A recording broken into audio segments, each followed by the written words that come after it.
Lorcan O'Neill. I'm a fourth-year PhD student. My supervisors are Edgar Manzanilla here in Teagasc and Nola Leonard in the vet school in UCD.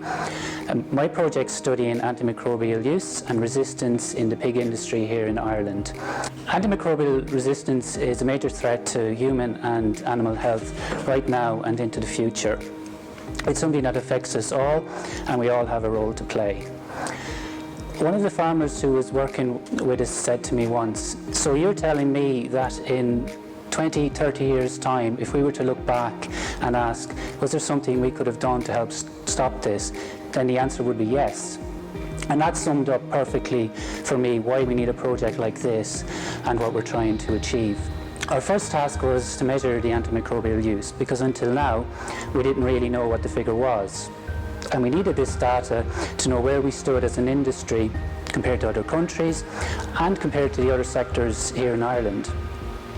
And as well as that, we've been able to use this data in lots of interesting ways. For example, you might know why you need to use antimicrobials in your farm, but there's very little information on this for the industry as a whole.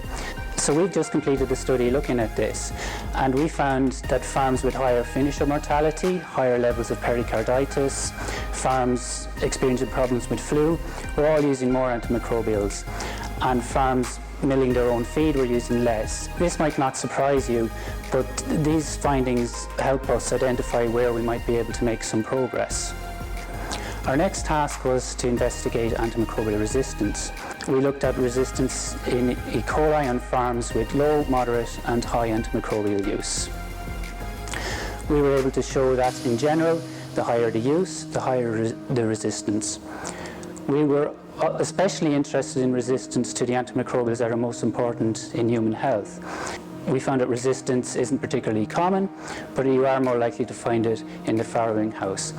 And this is an important finding because this tells us where we need to monitor and where interventions could be targeted to reduce the risk. The data from this project is important to Teagasc's aim of improving the overall health of our national herd and in helping farmers adjust to the new regulatory environment that's coming next year. And it's also helped improve our understanding of antimicrobial resistance.